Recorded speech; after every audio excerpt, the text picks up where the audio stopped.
Hello everyone, how are you doing? This is MD Tech here with another quick tutorial. Today I'm going to be going over how to resolve an error alert you might be getting with Task Scheduler where it's not able to start.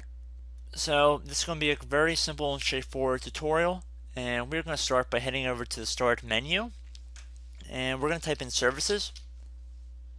It should be listed right above Desktop App. So you want to left click on that. You want to scroll down till you get to Task Scheduler.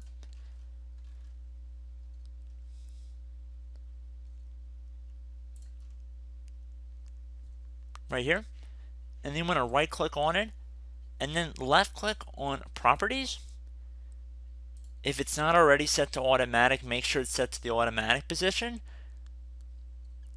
In order to change it, there should be a little drop down arrow right here, and then select automatic, and then left click on apply, start, and then OK.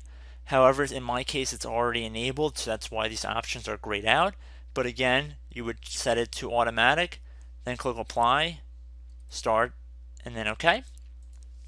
Now what we are going to do is head down until we get to Windows Event Log. Right here, right click on it, and then left click on Properties. It says Startup Type Manual. Click on the little drop down arrow, select Automatic, then left click on Apply.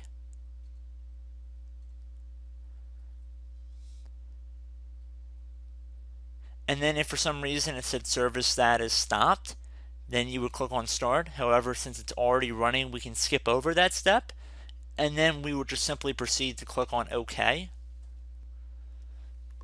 And now we're going to scroll up until we get to Remote Procedure Call, and it should say RPC. This one right here. So you want to right click on it, and then left click on Properties. Again, this one is already automatic in my case, so I don't have to worry about it. But again, if for some reason it was disabled or set to manual, you would go through the process of selecting automatic through the drop down menu, left click on apply, then start, and then OK. So at this point you should be able to close out of the services window and you should be good to go. So I hope this brief tutorial helped you guys out, and I will catch you in the next tutorial. Goodbye.